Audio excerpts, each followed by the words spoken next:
VK Vital Kamerhe a un problème sérieux.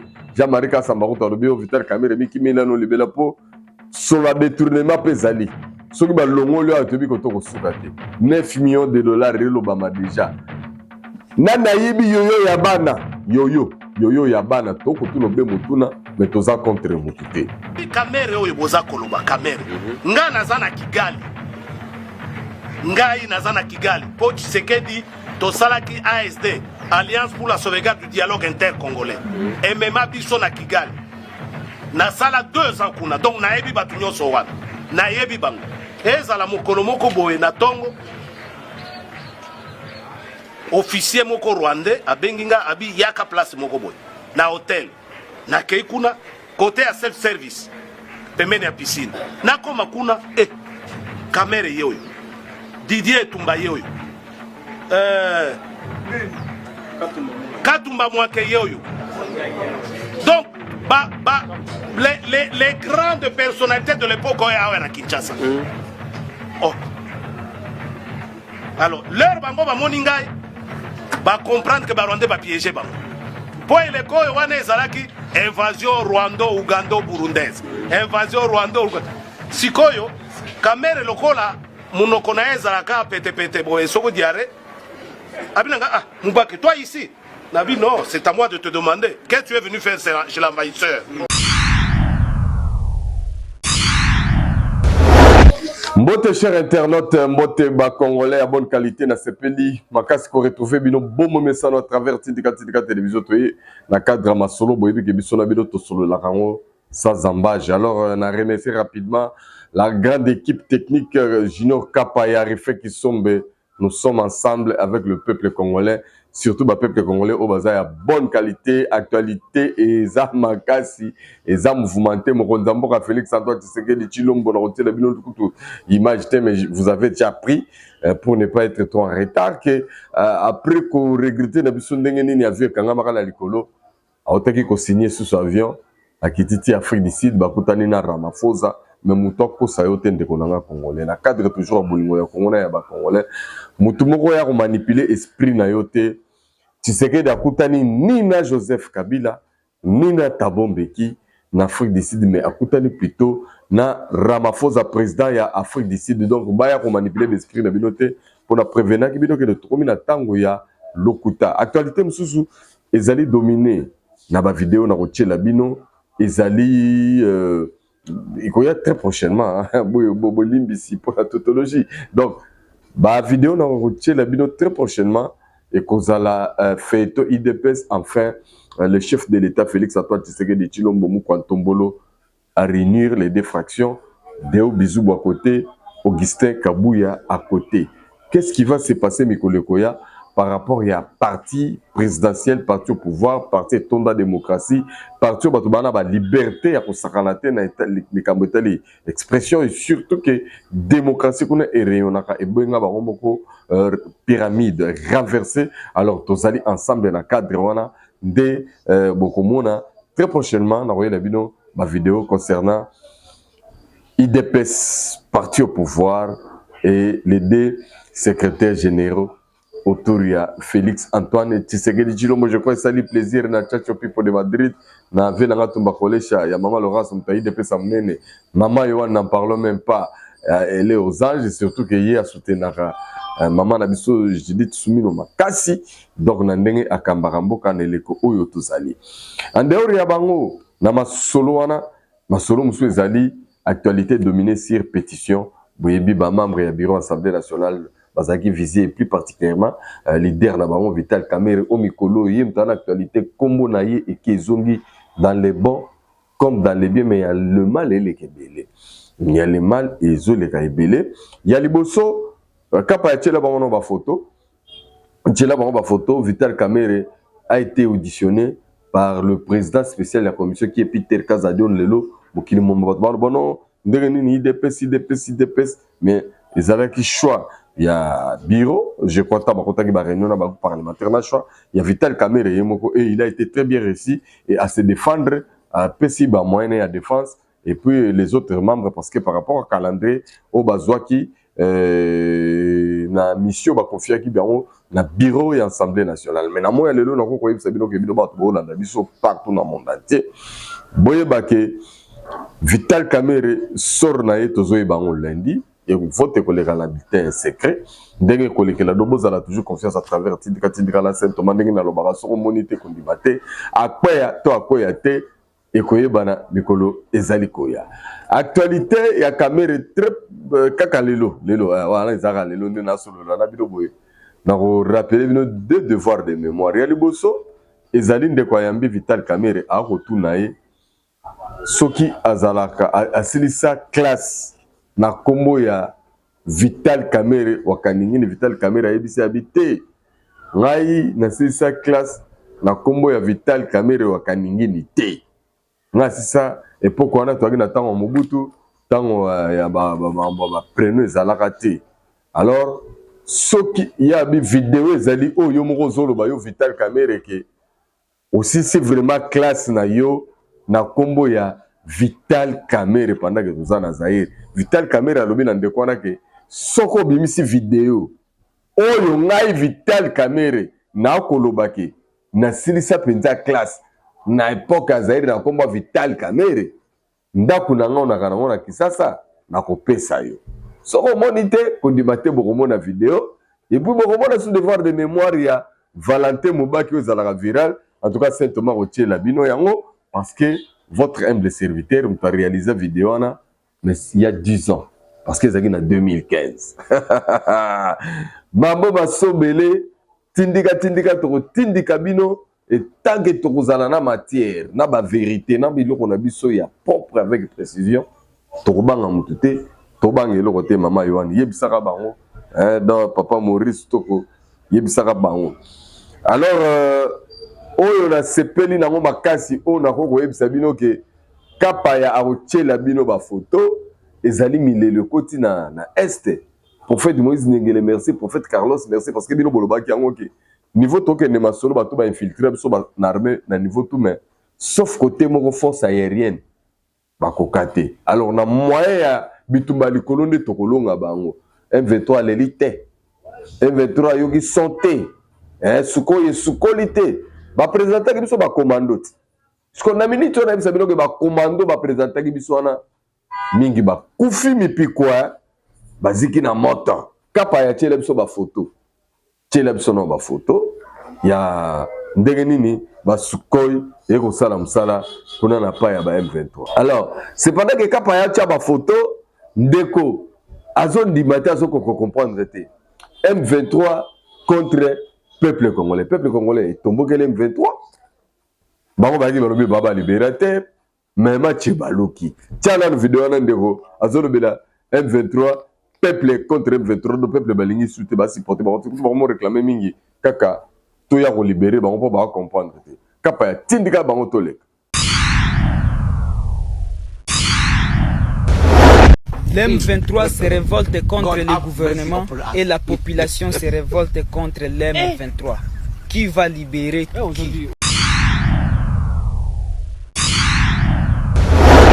Merci Nayo Junior Kapaya, l'infatigable. Vital Kamerhe azo passé, bachona bafroid, biso to lambara marambo, to pesaka ba otoza nango parce que moi ça qui to pesaka biloko za nango. Wana Vasco de Gama Moutounangai, Azolanda Biso week-end qui toko panaye avec Nicolette, moi si à Pembe toujours Ndinga Bazala qui wana, Velanga Tumbakole Chanako Siote, VK, Vital Kamerhe, on a problème sérieux. Jean-Marie Kassambarou Talobio, Vital Kamerhe, Miki Milano Libela Po, sur la détournement pesali. Ce qui va longo lui a été Kotoko Soukate. 9 millions de dollars, Relobama déjà. Nana Yibi Yoyo Yabana, Yoyo Yabana, Toko Tunobe Mutuna. Mais toza contre Mutute. Papa Lionel Sap, Léopold Sap, Léon Mouzadi, Makambo Yongam la Luki Angote, mais tozo mon angoka nenge, c'est de la casa diamona raina jato makazadi, bamona rape Makambo nenge le kaka. Tindike la bisona nous, Junior Kapaya, Soko Sepela, tiens bisona nous place oyo, deko journaliste a retourna Vital Kamerhe, comment y est à l'époque ya Zaïre, mais y a sa classe na combat Vital pendant kaza Zaïre. Na ndenge ya mabete. Et rango boyalo bo bino bato bopesaka bato banationalité mais ndeko wana nayebi te azotuna question azali moto aidps azaka saya za muluba toyebi te mais pourquoi epe Vital Kamerhe akosi ndeko wana pendant que quelque part bazotia video bokomona yango ndenge nalobaka soko omoni te kondima te mpo awa ezali makambo ya tozomona mpe archive ezomonana daire kutu eza ondire eza noir et blanc bino moko nde bomona wana kapa yatindika nano bamona mposo bamoni te bakondima te 11 olobaki yango que aussi sali classe na kombo ya Vital Kamerhe nga nalobaki na 6e classe na kombo ya Vital Kamerhe nga nalobaki na 6e classe na kombo ya Kinshasa où j'ai étudié avec beaucoup d'amis at the University of Kinshasa where I studied with a lot of friends. J'ai terminé mes études sous le nom de Vital Kamerhe Lwakanyigini Nkingi. I finished my studies under the name of Vital Kamerhe Lwakaningi Kingi.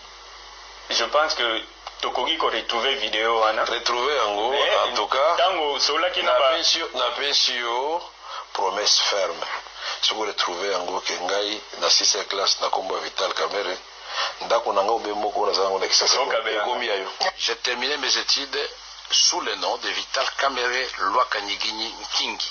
I finished my studies under the name of Vital Kamerhe Lwakaningi Kingi. J'ai terminé mes études sous le nom de Vital Kamerhe Lwakanyigini Nkingi. I finished my studies under the name of Vital Kamerhe Lwakaningi Kingi. Ezali grand frère na ngai ngwanda ya lobaki pona ko soutenir thèse na ye ya lokuta alobaki diplôme ya Vital Kamerhe ya deuxième licence ezali na kombo prénom na ye Vital na diplôme wala. Or tozaki na tango authenticité et que kozala Vital te wana laksi ezali étranger. J'ai terminé mes études sous le nom de Vital Kamerhe Lwakanyigini Nkingi. I finished my studies under the name of Vital Kamerhe Lwakaningi Kingi. Ba proclamer biso wana ngai Vital Kamerhe bolobi naki na kombo Vital Kamerhe c'est Kamerhe Lwakanyigini Nkingi. Mais tango démocratisation y est en 90 to sali na 2011 olobaki yango que aussi sali classe na kombo ya Vital Kamerhe nga nalobaki na 6e classe na kombo ya Vital Kamerhe nga nalobaki na 6e classe na kombo ya Vital Kamerhe où j'ai étudié avec beaucoup d'amis at the University of Kinshasa where I studied with a lot of friends. J'ai terminé mes études sous le nom de Vital Kamerhe Lwakanyigini Nkingi. I finished my studies under the name of Vital Kamerhe Lwakaningi Kingi.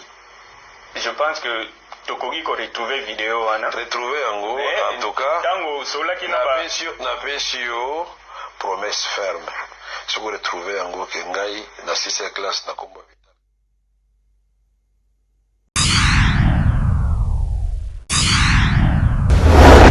En tout cas, merci. Na ba Congolais à bonne qualité, ba vande belé, ba Hollanda biso na bokebi, boza partout na monde entier.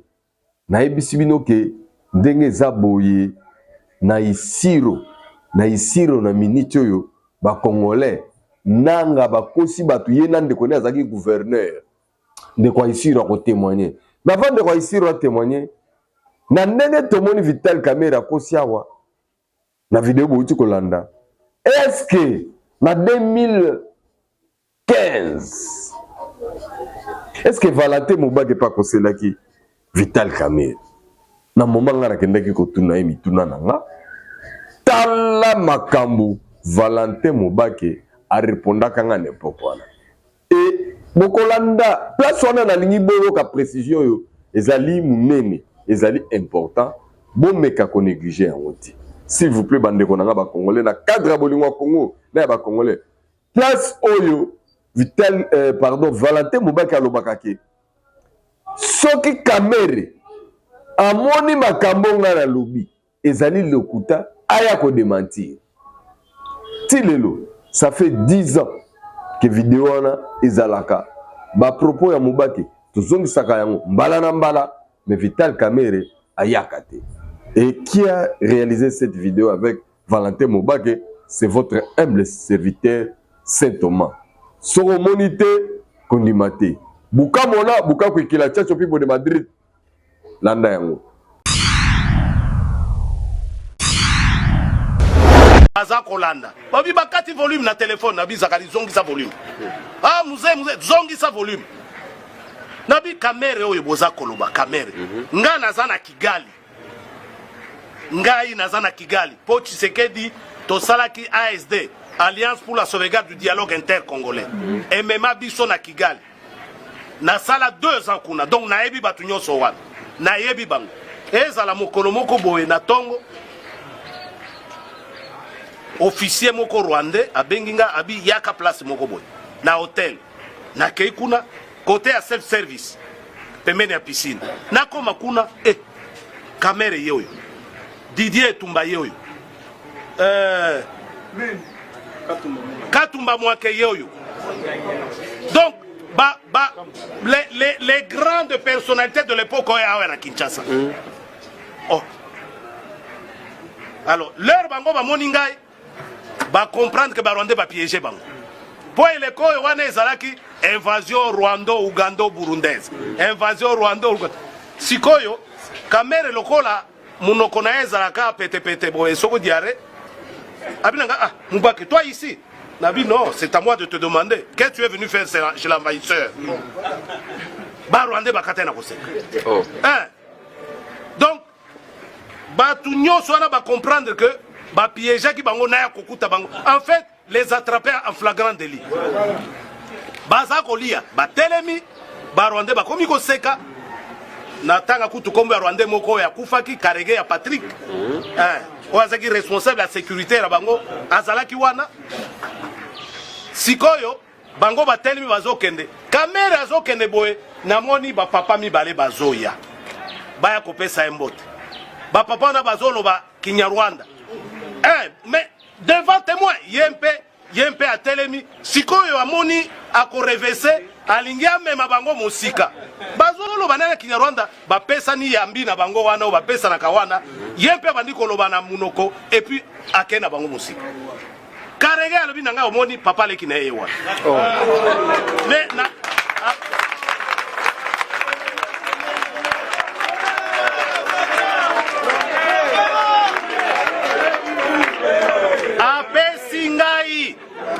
apesingai adresse. Apesinga na adresse sika bafanda ka famille na yekuna. Na Kigali. Apesinga yango. Yango na bimisaka na television wana. Na bombaka yango te. Banda mokolo wana na yoka démenti te. Est-ce que Karege ya kosaka? Ça c'est pas mon problème. Mais yo soki Karege ya kosa poni ni yo demataka yango te. Yo kolo makam. Donc wana etalinga isute. Kitoko lengi balandi ya tindika tokokosela mutu likamute po nzamba likolo akosaka te. Yango na toza na ta vérité kiki kezong ya mama Bibiane BBC yo ebi makambo yo. Tala bandeko ya Isiro province ya Corneille Nanga d'abord ndeko za gouverneur siko azote sa goudron yenda koti sikoyo na élection utaki koleka na 2023 mais ndeko ya Nanga sali 5 ans petit frère ba esenanga 5 ans yoka province na bango tellement bayebaki bana ba politique ya mabe puisque ndeko Nanga lobi baba tuti bango ba bundela ba tuti mikolo yo Nanga zo ebisa biso ke M23 responsable ezaye AFC responsable ezalaka ye Torena responsable ezaye ye moko aza tuti parce que bino boyebaki ke Nanga aza tuti puis ye moko mtalo bango mais tola nananu ndeko ya Isiro ndinga ko commenter ndinga ko loba pe asala rappel à histoire po biso moyo toko sabino ezate mama ko sabino ezate kapaya tindika bango.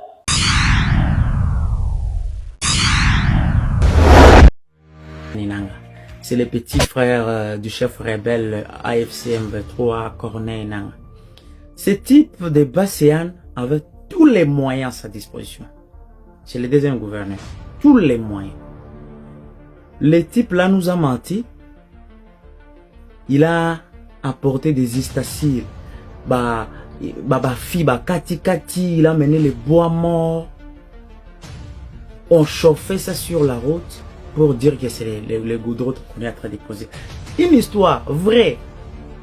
Et puis le troisième gouverneur, c'est ce que vous voyez là sur l'écran. Lui, c'est le prêtre là. Le prêtre là s'appelle Jabakomitu.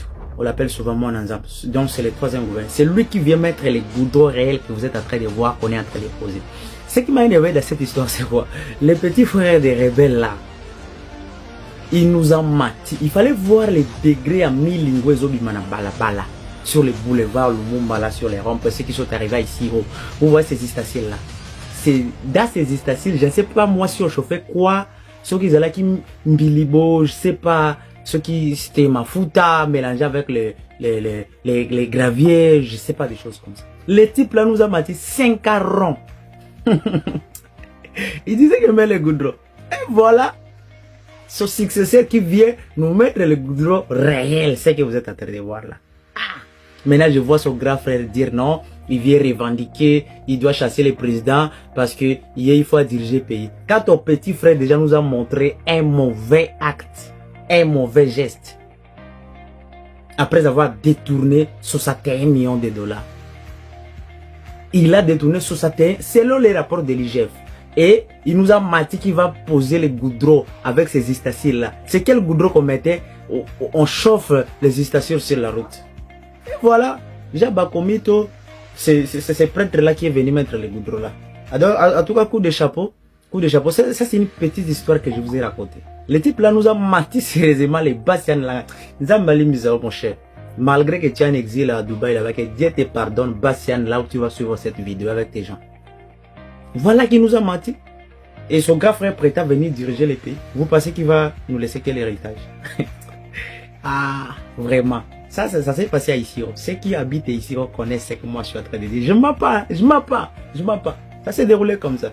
En tout cas, félicitations, Jabba Komito, continue comme ça. Tu vas taire tous ces gens-là. Mettez-nous les goudrons. Ça évolue d'ailleurs. Et c'est une chose à féliciter. On ne veut pas les menteurs là qui viennent nous brûler les stations, les bois morts au cours de la route pour nous mentir qu'ils mettent les goudrons. Il faut faire attention.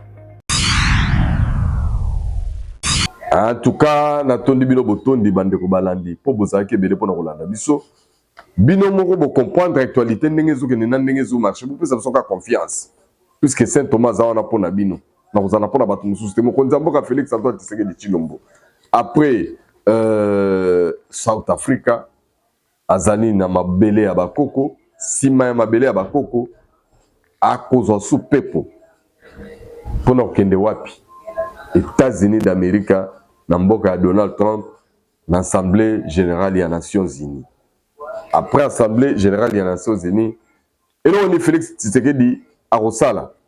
Tokoyeb sabino mikonya koya. Pona sikoyo kola batela bino batela pe mabota na bino na tondi botondi Junior Kapaya, la grande équipe technique, na tondi Refek Kisombe, na tondi botondi Bakasi et pourquoi pas maman na biso Yowan depuis Bruxelles. Olanda Rabiso Léon Monzadi depuis Paris. Yolanda Rabiso.